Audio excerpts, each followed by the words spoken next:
நண்பர்கள் அனைவருக்கும் வணக்கம். ஒரு சிறிய மர்மம் நிகழ்ந்த ஒரு அமானுஷ்ய தகவலை உங்கள்கிட்ட பகிர்ந்துக்கிடலாம் அப்படிங்கிறதுக்கு தாங்க இந்த வீடியோ. பெரும்பாலும் கிராமப்புறங்களில் ஆடு மாடுகள் குட்டிகள் ஈன்றவுடன் அதன் கழிவுகளை, அதாவது பின்னை பித்தம் அப்படின்னு சொல்லிட்டு ஒரு சில கிராம பகுதிகளில் சொல்லுவாங்க. அதை எதற்காக வெளியில் தூக்கி எறிய மாட்டாங்க.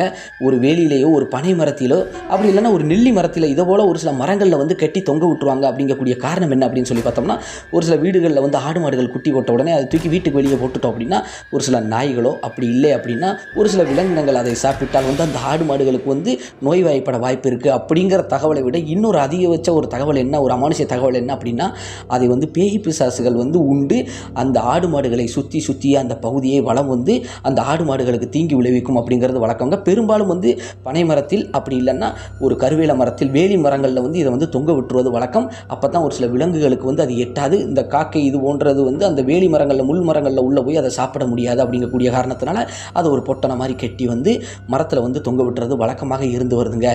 மேலும் இப்படி இருக்கக்கூடிய வேளையில் அந்த பித்தம் அப்படின்னு சொல்லக்கூடிய அந்த கழிவுகளை காய வைத்து சாம்பலாக்கி அதை திருநீர் விபூதி போல அந்த ஆடு மாடுகள் கன்றுகளுக்கு பூசி விடுவதும் வழக்கமாக இருந்து வருதுங்க. ஆன்மீக நம்பிக்கையின்படி அது கூடுதல் பாதுகாப்பை உறுதி செய்யும் அப்படிங்கிறதும் வழக்கமாக இருந்து வருதுங்க. மேலும் இதன் ரிலேட்டடாக ஒரு சம்பவத்தை நமது சேனலின் சப்ஸ்கிரைபர் நமக்கு அனுப்பி வச்சிருக்கிறாருங்க. முன்னதாகவே அதை சின்ன ஒரு சுருக்கமாக ஒரு கிளிப்பாக இதிலே நம்ம பார்த்துடலாங்க. அதை பார்ப்பதற்கு முன்பு இப்போ வரை நீங்கள் நமது சேனலை சப்ஸ்கிரைப் பண்ணாமல் தான் இருக்கிறீங்கன்னா சப்ஸ்கிரைப் பண்ணிவிட்டு பக்கத்தில் இருக்கக்கூடிய ஆல் அப்படிங்கிற பெல் பட்டனை அழுத்தி வச்சுக்கிட்டீங்கன்னா நாம வீடியோ போட்ட உடனுக்குடன் உங்களுக்கு வந்துவிடும் அப்படிங்கிறத தெரியப்படுத்திக்கிறேன் நண்பர்களே. மேலும் வாங்க நண்பர்களே, அந்த சம்பவத்தை சுருக்கமாக பார்க்கலாம். அதாவது வெள்ளச்சாமி அப்படின்னு சொல்லக்கூடிய கிட்டத்தட்ட ஒரு 50-55 வயது மதிக்கத்தக்க அந்த அண்ணாச்சி அவங்க பையனை கொஞ்சம் எனக்கு உடம்பு சரியில்லைப்பா, நீ தொழுவத்தில் போய் இருந்து கொஞ்சம் ஆடு மாடுகளை பார்த்துக்கோப்பா அப்படிங்கக்கூடிய காரணம் என்னென்னா, அந்த தொழுவம் மாட்டு தொழுவம் அந்த ஊருக்கு ஒதுக்குப்புறமாக இருக்கக்கூடிய ஓடைக்கரை ஓரத்தில் இருக்குதுங்க. பெரும்பாலும் அவர் அங்கேயே இருந்து தான் அதை பராமரித்து வருவது வழக்கமாக இருந்து வருது. உடம்பு சரியில்லாத காரணத்தினால அவர் வீட்டுக்கு வந்துட்டார். இப்போ அவங்க பையன் போகிறாருங்க. அவர் பையன் பேர் ராஜ்குமாருங்க. அந்த ராஜ்குமார் அந்த மாட்டு தொழுவத்தில் இருந்து ஆடு மாடுகளை பராமரிச்சுக்கிட்டு வரும்போது ஒரு ஆடு கன்று ஈன்றுருக்குது.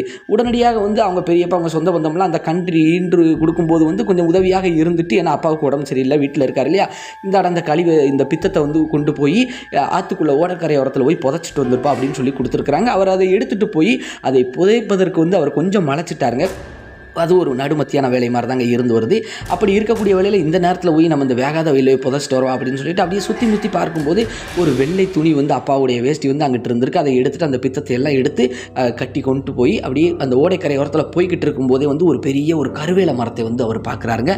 அந்த கருவேல மரத்தில் இதை நம்ம போட்டுடலாம் அப்படின்னு சொல்லிட்டு அவருக்கு ஒரு எண்ணம். அப்படியே அந்த கருவேல மரத்தை அப்படி நெருங்கி போகும்போது அந்த கருவேல மரத்தை அப்படியே பார்க்குறாரு. இதற்கு முன்பு அங்கே 1-2 தொங்க விட்டுருக்குறாங்க. அதெல்லாம் ரொம்ப காஞ்சி போய் ஒரு மாதிரி இருக்குது. ஆனால் இப்போக்குள்ளே யாருமே அந்த இடத்துல போடவே இல்லை. எல்லாருமே பெரும்பாலும் அந்த ஓடைக்கரை ஓரத்தில் புதைக்க தான் செய்கிறாங்க. அங்கிட்டு ஆடு மாடுகள் வளர்க்கக்கூடிய நபர்கள் எல்லாமே அவருக்கு தெரிந்தாலும் சரி, நம்ம புதைக்கிறதுக்கு மலைச்சிக்கிட்டு அவர் என்ன பண்ணிடுறாருன்னா, அந்த கருவேல மரத்தில் அதை கொஞ்சம் கட்டி தூக்கி விட்டுட்டு கீழே இறங்கலாம் அப்படின்ட்டு பார்க்கும்போது அந்த கருவேல மரத்தில் ஒரு அதிபயங்கர காட்சி அவர் பார்த்து பதறி அடித்து அந்த இடத்த விட்டு ஓடியாந்துடுறாருங்க. யார்கிட்டையுமே இதை பற்றி எதுவுமே சொல்லவே இல்லைங்க.